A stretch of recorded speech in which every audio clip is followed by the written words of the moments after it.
السلام عليكم ورحمة الله. ازيكم عاملين ايه؟ يا رب تكونوا بخير وعلى احسن حال. النهاردة بقى ايه هنعمل مع بعض؟ صينية بطاطس جامدة موت. صينية بطاطس قرديحي كده من غير لحمة ولا فراخ. هنعمل بقى اضراب على اللحمة والفراخ لحد ما سعرهم ينزل شوية. هنا انا جبت صينية قطعت فيها بصل شرايح، بصلتين شرايح، وقطعت فيها فلفل كوبي وفلفل حراق، اللي انت عايزاه اللي انت بتحبيه. انا قطعت الاتنين يعني. وهنا بقى جبت ايه 3 طماطميات كده قطعتهم، طماطميات يعني قطعتهم.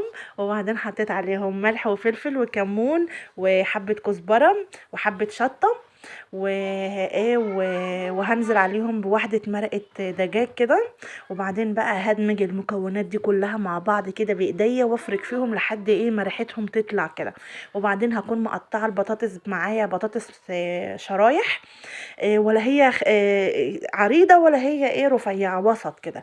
ونزلت عليهم فوق الخليط اللي انا عملته دوت، وقلبتهم كويس قوي. وبعدين هنزل ايه بطماطميه كده على الوش، ايه. وبعدين ايه عليكي وعلى البوتاجاز على طول، حطيهم على عين البوتاجاز يغلوا غم غلوه. وبعدين ايه دخليهم على النار. هنا كنت انا زودت نص كوبايه ميه عشان ايه ال يعني اللحمه البطاطس، عذرا معلش.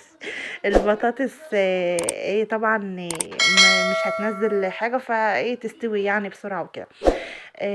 هنا بقى كانت بعد ما استوت، بصوا حاجة يعني والله العظيم كانت طالعة جبارة جبارة. ما شاء الله عليها يعني. المهم لو وصلتوا لهنا ما تنسوش تعملوا لي لايك واشتراك على قناتي على اليوتيوب. و عايزة بقى كومنتات حلوة كده ادعموني فيها بقى. سلام.